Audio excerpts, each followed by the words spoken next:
Daniel, nós estamos ao vivo, tá bom? Muito obrigado, Daniel. Boa noite a todos. Eu sou Daniel Augusto, eu sou um dos organizadores do Celifran deste ano. Sou doutorando aqui na UERJ em Teoria da Literatura e sou professor substituto de setor de letras francesas do UFRJ.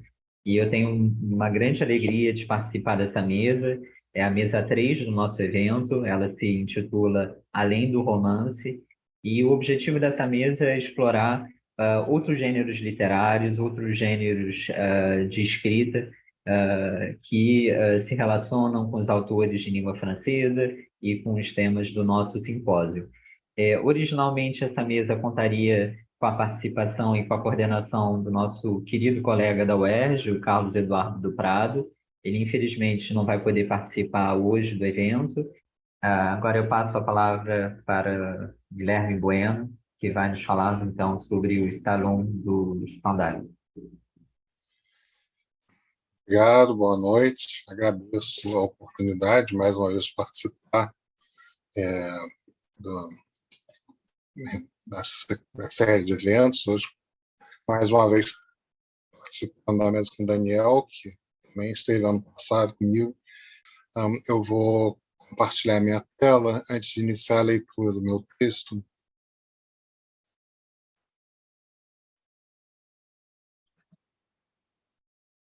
E aí eu lhe peço, Daniel, para confirmar se a tela está aparecendo para vocês, por favor.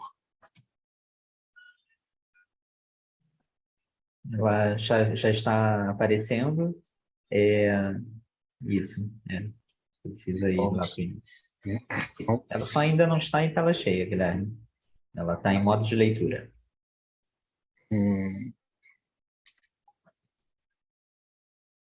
Sim, eu tinha posto errado. Desculpe. Agora acho que foi, hein?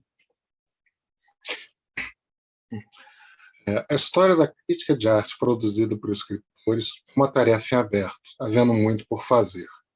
Nosso intuito é acrescentar outra peça a esse mosaico, por personagem Stendhal. Ele escreve seus salões entre 1822 e 1827, relacionados ao interesse vinculado à sua polêmica História da Pintura na Itália, de 1817, sobre a qual recai a acusação de plágio da História Pictórica de Luigi Lanzi. Na verdade, como nos mostra David Wakefield, além do escritor progressivamente retrabalhar certas partes de suas referências, acrescentando posições pessoais, circunstâncias em que ele recorre à pintura respondem a inúmeros propósitos. Fonte de inspiração e uso em sua ficção, segundo ele, não estava menos intimamente associado ao seu processo criativo do que em escritores como Balzac ou Proust. E ele conclui: as artes, para Stendhal, eram um pretexto, um ponto de partida para o devaneio, e se por vezes perdemos de vista os objetos originais, é porque, em última instância, seus reflexos na sensibilidade do escritor são mais importantes. Uma hipótese nada devedora à teoria das correspondências baudelariana. Inserindo as críticas de Stendhal em um programa cronológico, o último Salão de Diderot é de 1781. O primeiro, de Baudelaire, de 1845. Stendhal se encontra em plena restauração. As críticas nos informam sobre a formação composta e pessoal do crítico de arte. Stendhal se diz um amateur sofisticado, sem ranços livrescos. Jovem, familiarizou-se com o métier nas lições de desenho de Leroy e do pintor Louis-Joseph Jaé. O cultivo do olhar aprimorou-se quando trabalha no tomo das coleções imperiais em suas estadias italianas. Soma-se-lhe o conhecimento teórico, originado com a leitura precoce do excesso de la poésie et la peinture do Abade Dubois, posteriormente temperado pelo pensar e sentir por conta própria. As artes plásticas infiltram a intuição do gênio romântico benjaminiano. A verdadeira arte se instaura para além de seu porquê, sendo sua potência intempestiva e arrebatadora. Rebeldia Informada é um romance de formação estética. A lição a respeito do encontro com a arte, relembrada mais de uma vez, não poderia ser mais franca, quanto mais atentamos para o contraste entre o prêmio da academia, ideias que não são pálidos ideais. Citando agora Stendhal. Repetirei a meu amateur o conselho do homem raro que começou minha educação teórica em Florença. Não deixava de ter um certo orgulho por alguns prêmios da academia, obras feitas a partir da natureza, que ganharam uma escola bastante boa, mas francesa. Quando eu lhe falava das artes, ele não me respondia mais do que com umas palavras monossilábicas. É necessário deixar vossas ideias nascerem. Essa ideia encontra sua conclusão em 1824, ao enfatizar o meu modo de ver particular, a respeito do qual insisto sobre a contribuição esperada de um crítico. Meu objetivo é desfazê-lo do modo que cada espectador interrogue sua alma, prepare para si sua própria maneira de sentir e venha assim a fazer um julgamento por si mesmo, uma maneira de ver modelada segundo seu próprio caráter, seus gostos, suas paixões dominantes, enquanto tenha paixões, mas infelizmente isso é necessário para julgar as artes. Sobre Stendhal, recai o opróbrio de não ter sido sensível à pintura de Delacroix, preferindo outras de um romantismo atenuado, mesmo com ressalvas, como aquele de Paul Delaroche, um dos líderes da pintura do Juste Milieu, marcada pela predominância do tema, na qual a pintura não é senão um suporte, o interesse no quadro não depende de seu mérito estético, mas da cena representada, segundo o historiador da arte Leon Rosenthal. Passados os séculos, à exceção do escultor italiano neoclássico Antonio Canova, defendido por Stendhal com vigor, seus pintores românticos favoritos não galgaram a fama fora da redoma de especialistas. Esses dados ultrapassam o anedótico, ao nos fazerem ver que não se podem escamotear as duplicidades de sua abordagem. A visualidade de Stendhal não escapa de algum de seus princípios clássicos. Sua base ainda é o desenho como antecessor a tudo mais nas artes plásticas, cor, volume, entalhe, etc. A emoção emanada da obra ainda depende fortemente da escolha do tema e da conveniência de sua representação. Por outro lado, sua argôncia em incluir ou constatar uma outra revolução menos gritante na pintura, interferindo na lógica do quadro, sua estrutura narrativa interna, hierarquia de gêneros, princípios compositivos, construção da imagem, sublinha não menos a crescente e desagradável condição mercantil do objeto artístico, no contexto da desordenada reconfiguração das malhas de ocupação e densidade urbana, metaforizada na decoração do apartamento com gravuras. Então, uma citação de Stendhal. Eu fui há 8 dias na rua Godot de Mauroy procurar um apartamento. Fiquei chocado com a exiguidade dos cômodos. Como era precisamente nesse mesmíssimo dia que me propuseram escrever sobre a pintura no Journal de Paris, usando o espírito, preocupado com a honra insigne de falar com o público mais difícil da Europa, eu peguei em minha carteira uma nota, fazendo-a ter a altura e a largura dos quadros mais célebres. Comparando as dimensões desses quadros com aquelas dos quartos muito pequenos que o proprietário me fazia percorrer, disse a mim mesmo, suspirando: o século da pintura passou. Não há mais gravura que possa prosperar. Nossos novos modos, abatendo hotel e demolindo castelos, tornam impossível o gosto pelos quadros. Apenas a gravura é útil ao público e, consequentemente, pouco encorajada por ele. A observação de fino humor repercute outra mais séria em alguns parágrafos antes no mesmo salão de 1824. Estamos às vésperas de uma revolução nas belas artes.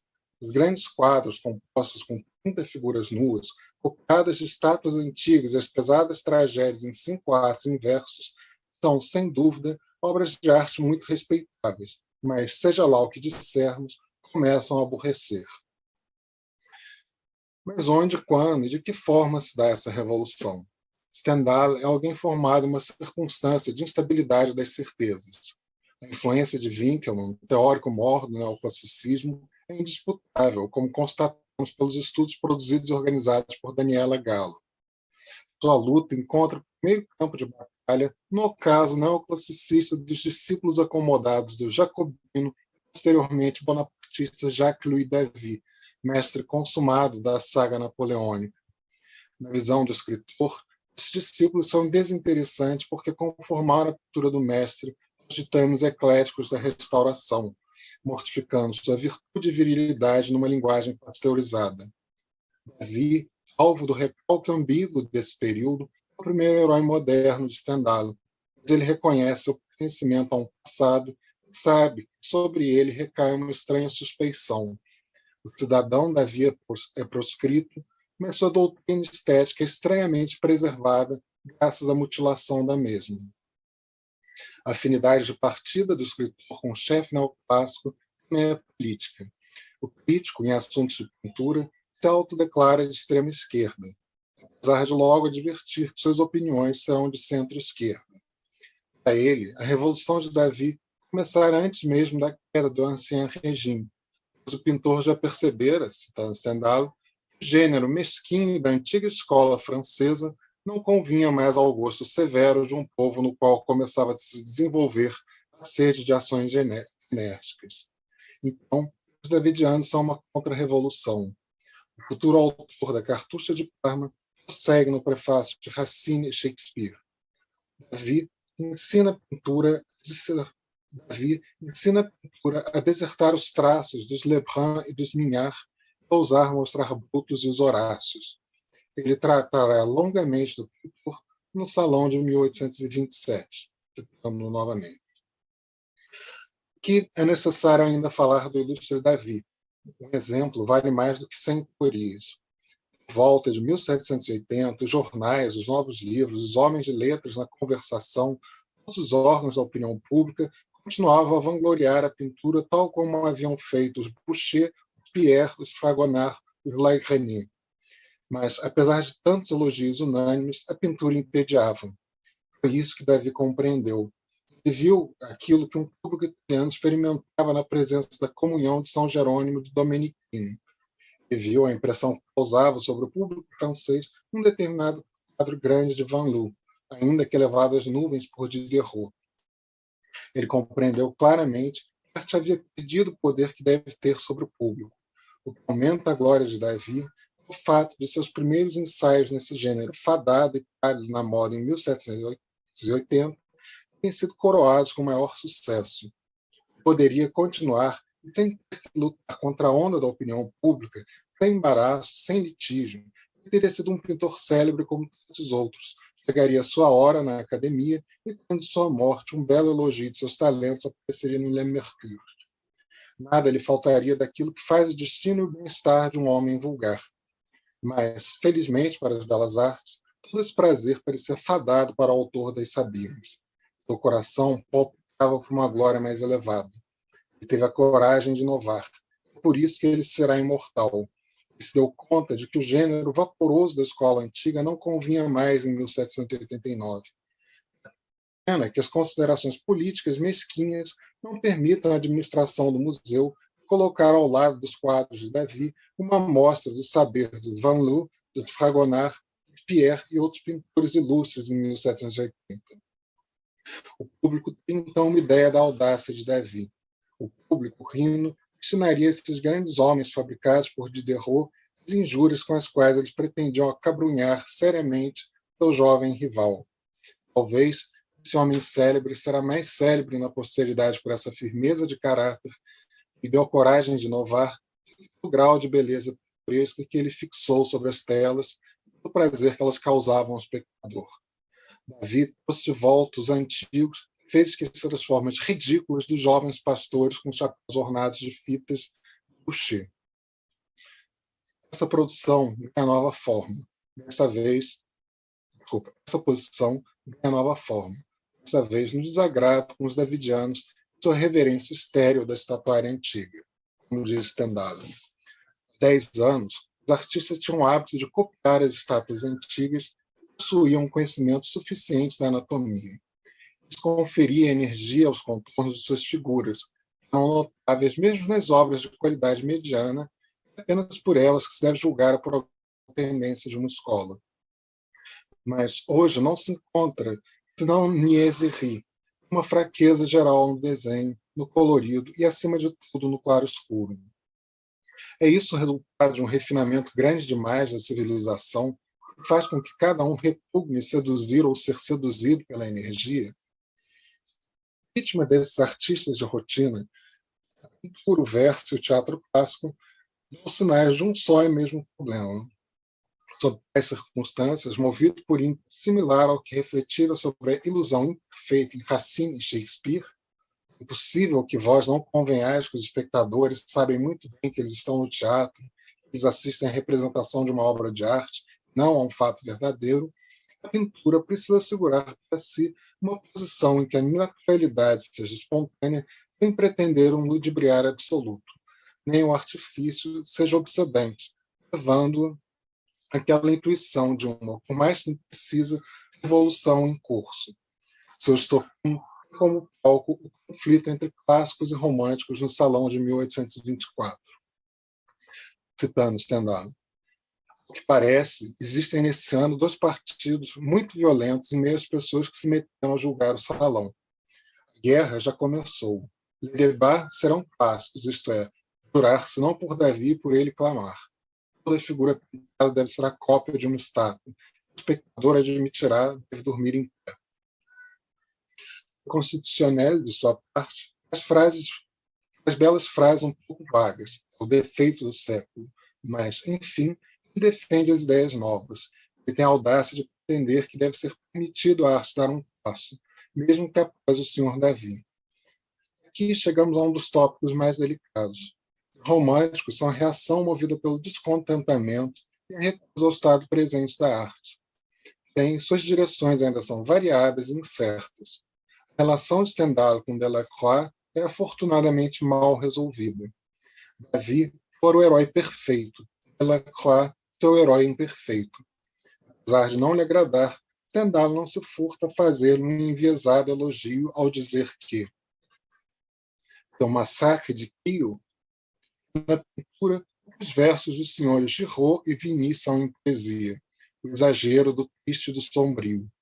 Mas o público está de tal modo entediado do gênero acadêmico de cópias de estátuas que ele se detém diante dos cadáveres lívidos e semi-terminados que nos oferece o quadro de Delacroix. Elogio repetido no mesmo salão. Apesar de eu tentar, eu não posso admirar o Sr. Delacroix e seu massacre de Kio. Essa obra me parece sempre um quadro destinado originariamente a representar uma peste, cujo autor, baseado nos relatos das gazetas, fez um massacre de Kio. Não posso ver no grande cadáver animado que ocupa o meio da composição, senão um infeliz pestífero que tentou por conta própria a extirpação do bulbo pestilento. É o que indica o sangue que aparece no lado esquerdo dessa figura. Um outro episódio, do qual todos os jovens alunos não deixam jamais de colocar em seus quadros de peste uma criança que pede leite no seio de sua mãe já morta. Ela se encontra no canto direito do quadro do Sr. Delacroix. O massacre exige impiedosamente um carrasco e uma vítima. Era necessário um turco fanático, belo como os turcos do Sr. Giraudet, imolando mulheres gregas de uma beleza angélica, ameaçando um velho, seu pai, pois elas vai tombar sob seus golpes. O Sr. Delacroix, assim como o Sr. Schnetz, tem o sentimento da cor. Isso é bastante nesse século desenhador. Parece-me ver nele um aluno do Tintoretto. Suas figuras têm movimento. O Jornal de Débat de anteontem entende que o massacre de Kio é uma poesia shakespeariana. Parece-me que este quadro é medíocre pela derrisão, ao invés de ser medíocre pela insignificância, como tantos quadros clássicos que eu poderia citar e que eu me pouparia de atribuir à escola de Homero. Os mestres devem estar bem apavorados de ouvir o que se diz, o que se faz em nome deles. O Sr. Delacroix sempre teve essa imensa superioridade sobre todos os autores dos grandes quadros que povoam os grandes salões.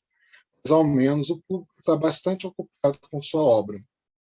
Isso vale mais do que ser exaltado em 3 ou 4 jornais, mantendo as velhas ideias travestindo as novas na impossibilidade de refutá-las. Stendhal é imperfeito. Ele se vê exposto aos riscos implícitos a qualquer crítico no calor da hora. Delacroix salta o abismo, a coragem que faz valer um lugar à parte em cima do público para esse jovem Lacroix, que pode se enganar, mas que ao menos ousa ser ele mesmo.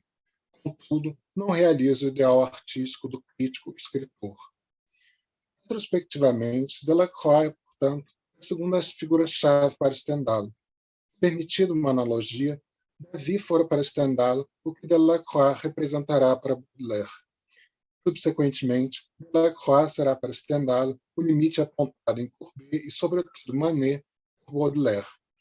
O descontentamento de Stendhal com os davidianos se repete naquele de Baudelaire ante os românticos anêmicos, quando, em 1846, enfastiado deles, o poeta nos admoesta a enxergar que o romantismo não está precisamente nem na escolha dos temas, na verdade exata, mas na maneira de sentir. Stendhal, tomando emprestada a expressão de Baudelaire, não ausente do romancista, a maneira de sentir é irrenunciável, apesar de o tema permanecer central. Persistindo na analogia, sua simpatia por Delacroix nem poderia ser expressada com os mesmos termos que Baudelaire dirige a Manet na célebre carta de 11 de maio de 1865, pois o primeiro na decrepitude de vossa arte. Lembremos-nos, contudo, que a perplexidade, até a frustração guarda não menos um reconhecimento do fim de uma época, expectativa do que estaria por vir. Aliás, algumas das ideias do autor das Flores do Mal referentes à doutrina romântica se mostram razoavelmente tributárias ao mestre do vermelho e o negro.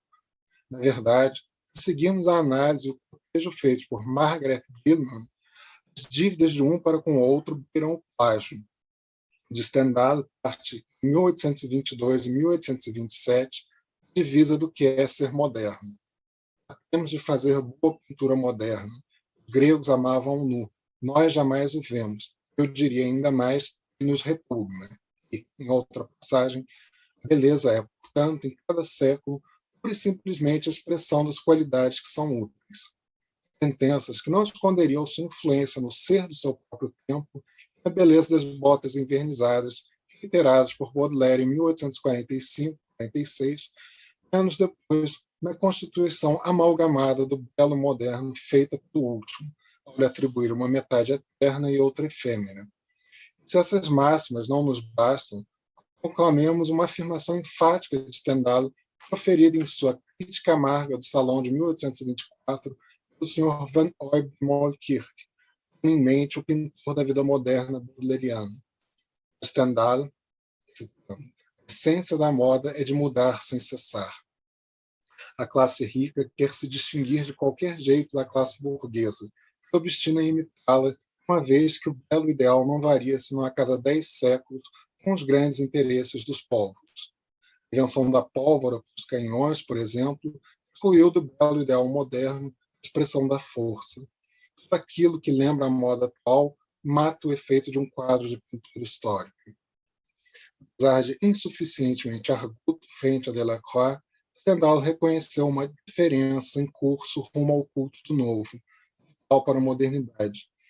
Profético acerca da incompreensão imediata de sua obra, endereçava ao seu público um princípio que, ironicamente, não poderia ganhar seu reconhecimento retrospectivo quanto mais novo perseverasse infatigável no seu périplo a contrapelo da frustrante restauração. Para concluir, me é permitido um uso livre da célebre passagem marxista, Stendhal, mesmo quando continuou em suas escolhas, compreendeu rápido que a modernidade não poderia se firmar como paródia, e sim a busca de uma nova verdade. Obrigado.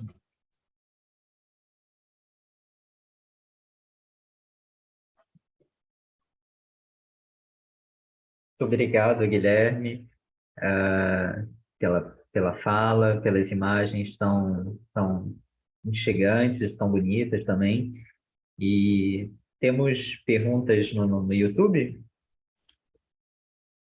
Os nossos monitores pediram para avisar que nós fechamos o chat no YouTube de propósito, então vocês que estão acompanhando no YouTube não se assustem, o chat foi pausado por enquanto.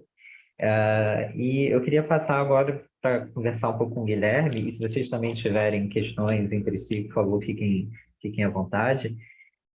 Guilherme, é sempre um prazer te ouvir, e o Celifran, eu acho que acaba dando essa ocasião de, mais uma vez, de compartilhar uma mesa com você e de te escutar.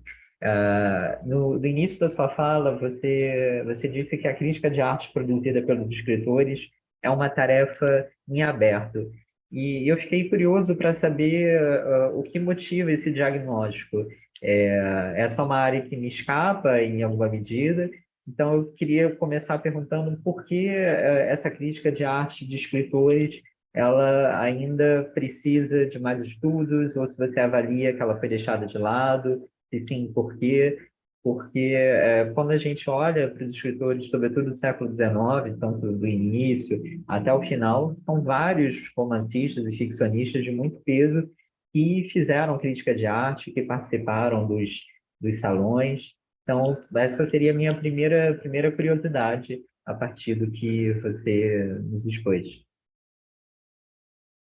Sim, é verdade.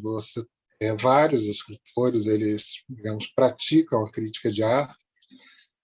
E mais do que isso, né, também é interessante você observar que a reflexão sobre a pintura, talvez até como metonímia para as artes plásticas, ela atravessa a literatura sobre outras formas, como, por exemplo, no conto do Balzac, na obra-prima, né, conhecida, na própria Educação Sentimental do Flaubert, tem a cena da visita ao salão, você tem o Zola com a obra, né? Então é um tema que também sempre cria, digamos, um cenário para que a arte seja discutida de um modo geral.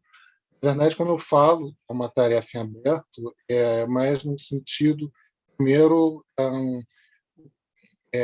juntar as pontas. Na verdade, existem trabalhos sobre Stendhal, existem muitos trabalhos sobre Baudelaire, existem trabalhos sobre Zola, mas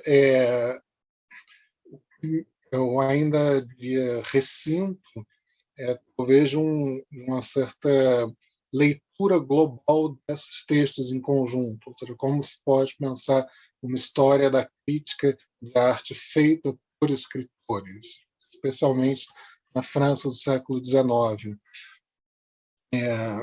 Claro, né, que assim, comparativamente a crítica do Baudelaire ela é muito mais a repercussão dela é muito maior do que a do Stendhal, pela quantidade, em parte pela qualidade também, mas quando você acessa os textos do Stendhal, que são menos conhecidos, são até bem menos traduzidos do que os Baudelaire, do Zola, você começa, por exemplo, a perceber como é que também há certas pontes entre o que havia sido o texto de Diderot, como o Stendhal vai pensar o romantismo, algumas dessas ideias sobre o romantismo são decisivas para a definição tanto de romantismo quanto de modernidade do Baudelaire, inclusive a posteriori. Né?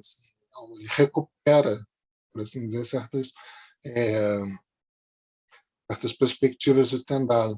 Mas eu acho que a outra questão, talvez isso seja um problema, digamos, do campo da teoria das artes, é um preconceito, talvez até muito mais enraizado no século XX, que essa crítica ela ficaria por um excesso de empirismo, um excesso de empiria, e ela não teria, digamos, uma certa abordagem profissional, ou uma certa objetividade. Ela usar um termo que muitas vezes, nem na área das artes, mas muitas vezes se utiliza, né, da crítica impressionista, que ela é baseada muito em hipóteses, em achados, mas que ela sentiria falta de uma concretude, de um escopo teórico, de um estofo teórico mais requintado, mais elaborado. Eu acho que é a minha suposição, na medida em que é possível se perceber panoramicamente essa atuação desses escritores e críticos, e também não recaindo numa questão que eu sei que é real, mas ela não por isso diminui, que muitas vezes esses textos nascem como quebra-galhos, como ganha-pão, mas que isso não diminui o fato de que eles têm uma atuação programática contundente, próprio caso, né, assim, de pensar Stendhal, Baudelaire, Zola, eles podem, porventura, falar do Delacroix, do Manet, do Davi, mas no final das contas eles estão falando de uma questão maior, que é o romantismo, o realismo, o impressionismo, e por aí vai, né? E que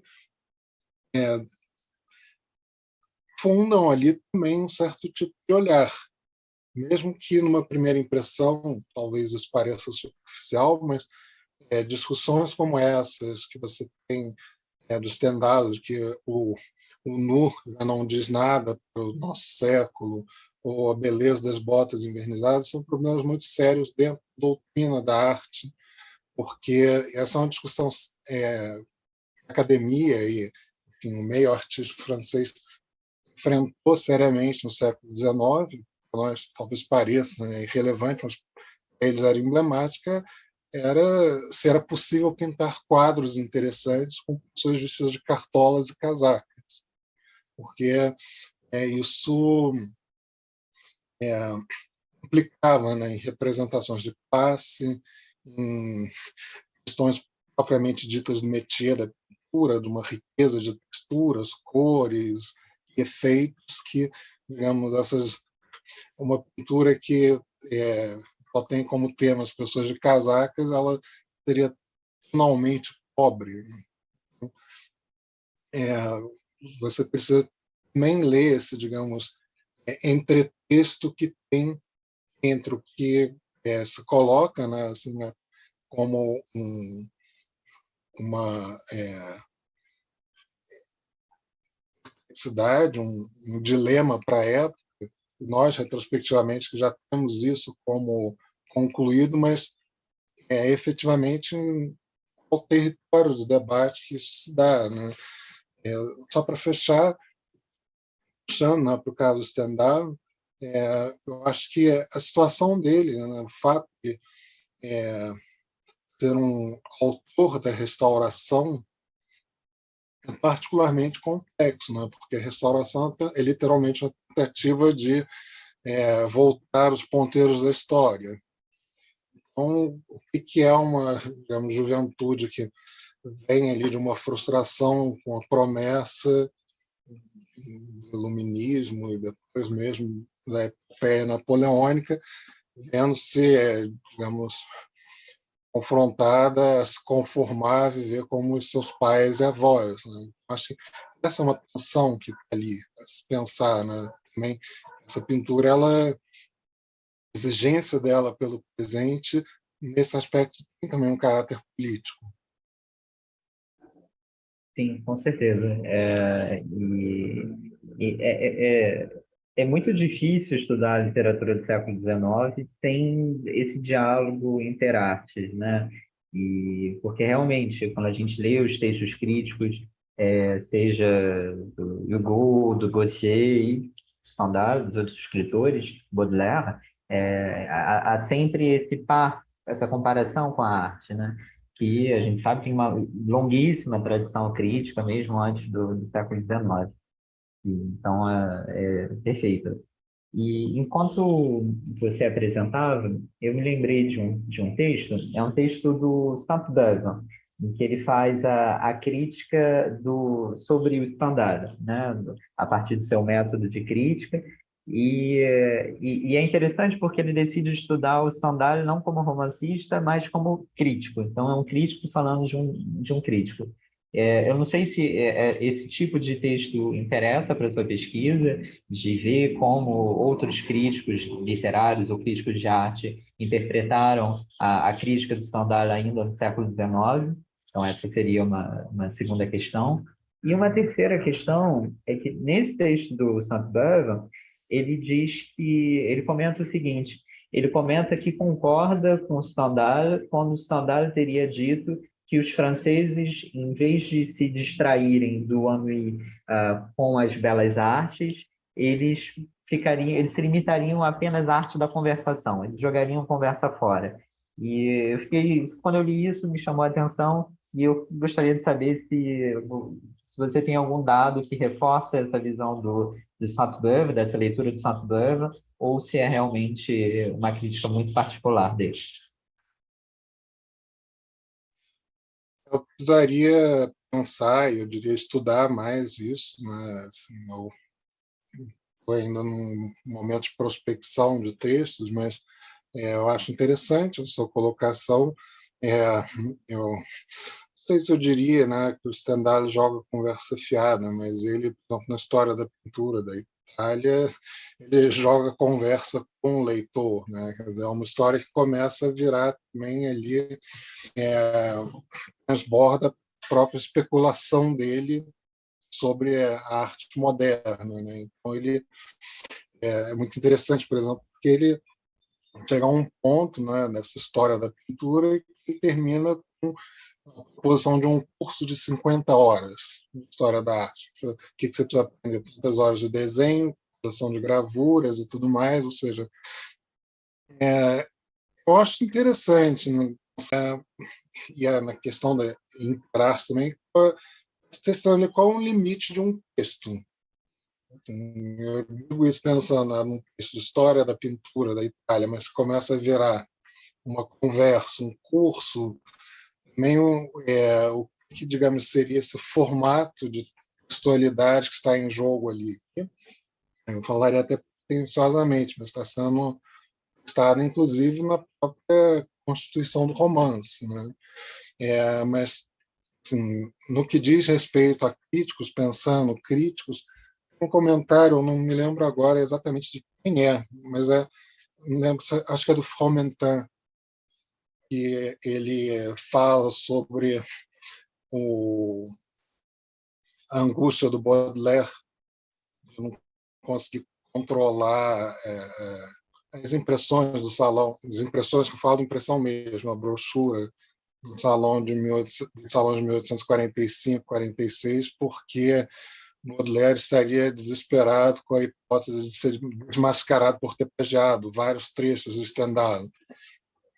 Que isso também acaba fazendo parte, né? Assim, essa intriga também faz parte da crítica como uma disputa de espaços, né? Mas, enfim, eu fiz um comentário genérico, mas eu acho que é interessante essa questão de Saint-Beuve, e eu precisaria, de fato, me debruçar para poder comentá-la aqui adequadamente. Muito obrigado, Guilherme. Não, tá excelente. Os monitores nos avisam que nós reabrimos o chat por enquanto. Então, quem quiser comentar, mandar alguma pergunta, basta atualizar a página. Temos uma pergunta. A professora Luciana, nossa colega, organizadora do evento também, ela fez a seguinte pergunta ao Guilherme. Ela pergunta se você estuda os salões em geral ou se você fez a seleção só de alguns e por quê? Em relação ao Stendhal ou, de modo geral, os salões? Não está especificado na mensagem, mas Tudo bem, eu vou tentar responder pelas duas hipóteses. O Stendhal ele publicou só 3 salões, e o que ainda torna mais desafortunado o destino desses textos é que o primeiro deles, de 1822, o original em francês se perdeu. Então, o texto que você tem é uma edição que faz sob encomenda para um jornal inglês, e a tradução que nós temos em francês é uma reconstituição a partir de anotações e outros vestígios. A ideia, né, no caso do Stendhal, enfim, diante desses poucos textos, mas você também vai traçando, né, um certo percurso dos salões nessa virada do final do século XVIII, escorrer do século XIX, mas além, né, se eu falo sem nenhum tipo de constrangimento, poderia ser uma curiosidade estética, né, de trazer esses textos menos conhecidos, mas também se observar uma questão que eu tento colocar na apresentação, como o que está sendo discutido nos salões está sendo discutido no Racine Shakespeare, inclusive da própria pintura ser convocada em mais de uma ocasião no Racine Shakespeare, né? Então, não houve no que diz respeito ao Stendhal, uma seleção de salões. Na verdade, trabalhei em cima dos três e de alguns outros escritos dele que versam, né, sobre a questão das artes plásticas. Desses salões, o de maior fôlego é o de 1824. Acho que ali se cristaliza mesmo uma possibilidade de romantismo, né? Mais que uma reivindicação, mas assim, de um princípio de programa, que é esse de virar, entre aspas, as costas para os clássicos e acadêmicos e observar o que seriam as urgências do presente. Mas, de um modo geral, a questão dos salões ela me interessa, assim, aí extrapolando a outros autores, eu diria não só dos salões, mas dessa, digamos, escrita sobre a arte feita por romancistas, poetas, porque eu acho que no trabalho historiográfico no campo da arte, essa reconstituição das fontes primárias ela é como qualquer trabalho histórico, né? Mas ela é primordial na medida em que você também consegue ali trazer através desses e outros textos, digamos, uma voz pública sobre a arte, né? Ou seja, inclusive quais eram as estratégias de leitura do objeto visual, como é que é verbalizada essa experiência da obra de arte visual. Acho que nisso você vai começando a encontrar, né, ideias, termos, por vezes até certas formas de escrita que te dão assim, pistas importantes para problematizar essa pintura, né, essa arte do século XIX. E só para finalizar, de fato, naquilo, né, eu dizia de como elas apontam para nós, por exemplo, certas imagens que são críticas a esse século XIX. Podem ser da imagem da cidade, por exemplo, né? Eu volto à questão, né? Eu acho muito interessante desse progresso que não deixa de lidar com a sua sombra, né? Porque acho que a pintura do século XIX ela vai a todo instante fustigar o que são esses efeitos colaterais da modernidade, quando ela, por exemplo, no âmbito do historicismo, alarga todo um repertório temático. Você pode pensar, por exemplo, seja no Delacroix, na Liberdade guiando o povo, que existe toda uma crítica da época, de um mau gosto, como ele representa uma liberdade, ainda por cima carregando um fuzil, mas depois com o Courbet, né, nas grandes telas dele, porque ele está levando para lá um tipo de imaginário que era incompatível com a teoria da pintura histórica, da grande tela, da grande composição, dos temas edificantes, dos grandes temas oficiais, né? Então, esse tipo de tensão vai aparecer muitas vezes na escrita desses artistas, como também, em outros casos, dessa descrição do que é uma experiência que insiste, né, em não olhar mais para a obra por uma ideia da imitação. Aproveito para reiterar meu agradecimento de participar de uma mesa que traz, né, sempre questões com instigantes, ao mesmo tempo que abrem, né, nos convidam também a voltar aos nossos próprios objetos a partir de questões que são colocadas, né, por todos os participantes. Em relação aos meus projetos de pesquisa, assim,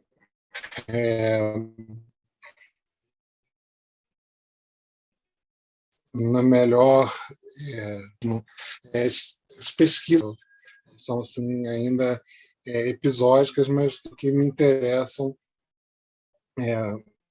entre, né, a minha pesquisa maior, que é de historiografia da arte na modernidade, mas esses episódios em que essa relação entre, digamos, a literatura e as artes visuais, ou a arquitetura, ela vai sendo cruzada, né? Ela vai sendo, vai criando ali, digamos,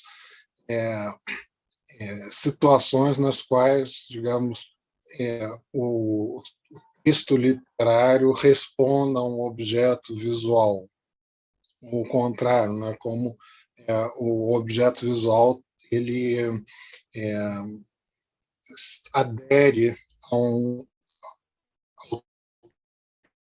texto, né? E tem assim, sido pensado, pelos trabalhos que eu tenho feito, né, dentro dessa perspectiva maior, que foram, por exemplo, só falando aqui no contexto da Celifran, por exemplo, pensar críticas de arte Baudelaire relacionado com a questão da experiência subjetiva, como no ano passado, ou ainda, né, em outras situações, por exemplo, que havia sido a contribuição do Robert Snow, um poeta surrealista, no cinema sindical francês nos anos 20, né, anos 20, 30. Então, eu acho que talvez mesmo procurar uma identificação desses vários episódios que nos convidam a refletir sobre esses diálogos e sobre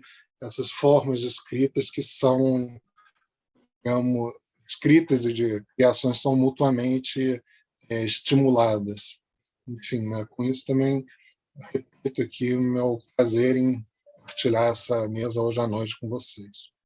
E a gente encerra assim a última mesa do primeiro dia de Celifran, e eu aproveito já para convidar quem está nos assistindo e também os colegas a participarem. Na próxima segunda-feira temos o nosso segundo dia de evento. A partir das 9 horas haverá uma entrevista, uma conversa entre a escritora Natália Bravo e a nossa colega da UERJ, a Laura Campos. Então, vai ser ótimo reencontrá-los.